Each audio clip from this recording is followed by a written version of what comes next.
Hi HPC, we're going to take one more day and another set of notes on using the typical ways that they ask you to use derivatives in problems. So the first one is if they're asking you to find a slope, we know that slope is exactly the same thing as derivative, right? So if they use the word slope on anything, your hint is always thinking, oh, they just want me to take the derivative. Okay, so we're going to find the slope of a function. We're going to take the derivative, and then we're just going to plug in whatever x value that they give us and simplify, and that's it. So here are our key words. Again, they are saying find the slope, and they say at the given x value. Okay, so the very first thing we're going to do is we're going to take the derivative. So that is f prime of x equals the 3 gets multiplied by the 5 in front. So that is 15x squared. Then the 2 gets multiplied by the 7 in front. That's minus 14x.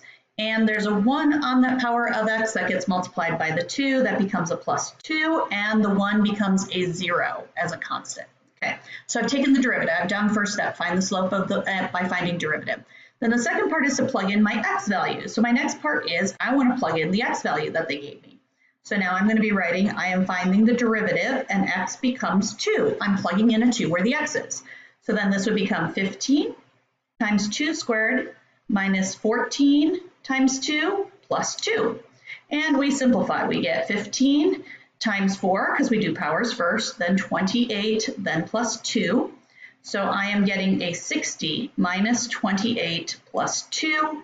That is going to be 32 plus 2, also known as 34. So the slope of this curvy line, when we look at it at x equals 2, its derivative or its slope will be a slope of 34. All right, let's go try another one.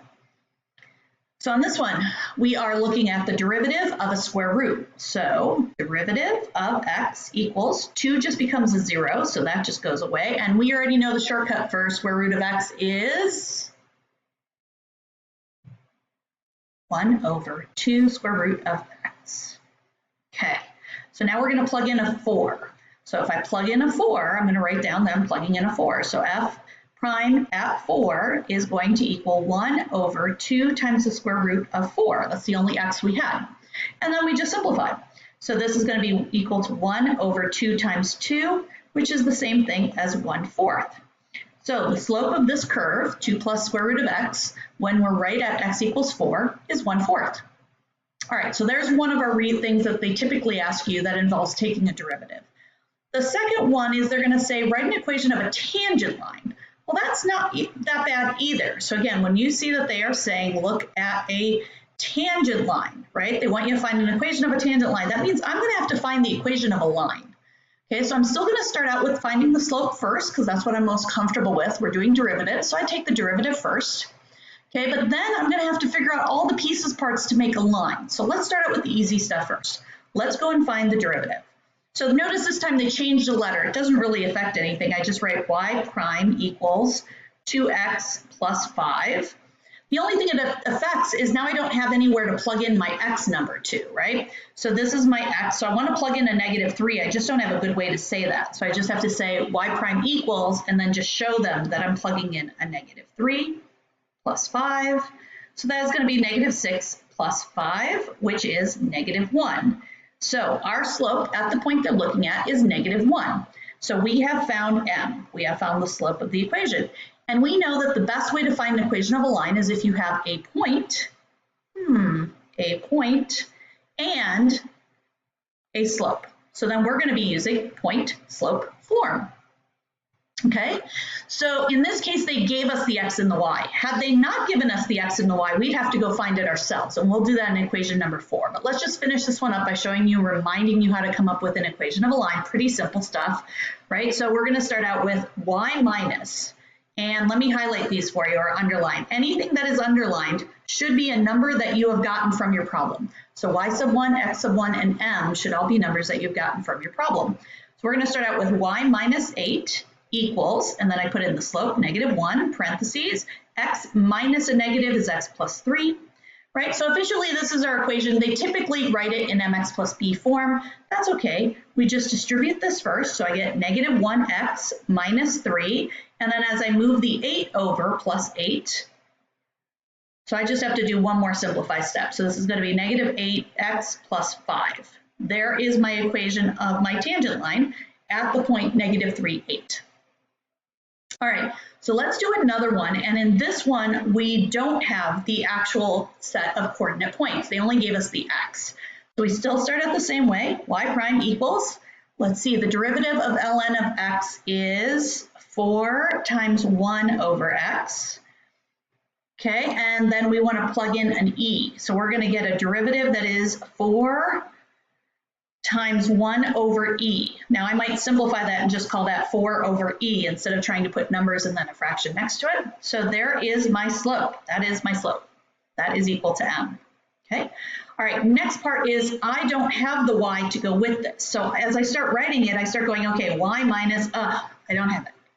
Then you go, okay, I'll just leave an empty spot and I'll keep going. So it's 4 over e, and then it's x minus the x, which was e. Okay, so I still need to go and find whatever that y value is. So how do I do that? Well, this is an x, right? And we want to find a coordinate point on the actual graph. That's the original. So anytime you want to find a point on the original graph, you put it into the original equation. Whenever you're looking for slopes, use the slope equation, but I want an actual point on the graph, so I'm going to go back to the original one that found me y's when I gave it x's.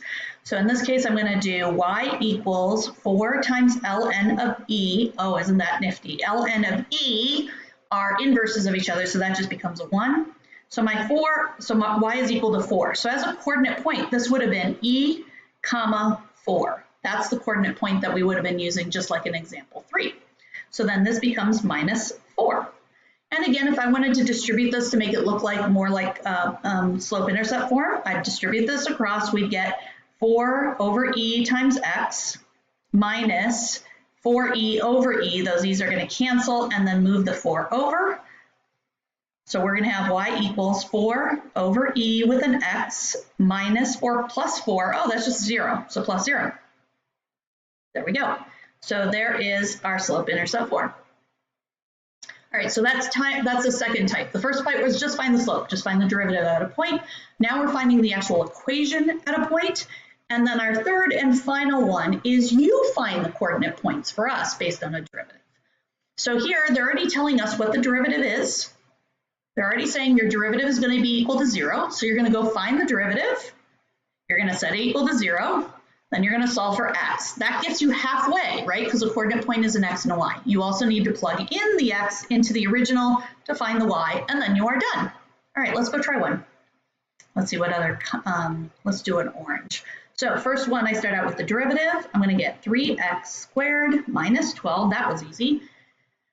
Okay, and then we're going to set in a 0 for where the derivative was. So 3x squared minus 12. I'm going to move the 12 over to this side. I'm going to divide by 3. So I'm going to get x squared equals 4. And we note in order to get rid of that power of 2, you have to take the square root of both sides. And whenever you do that, you have to remember to put the plus or minus in front of the square root. So we have x equals either plus or minus 2. That means that there are 2 coordinate points, one that has a 2 as an x and one that has a negative 2 as an x.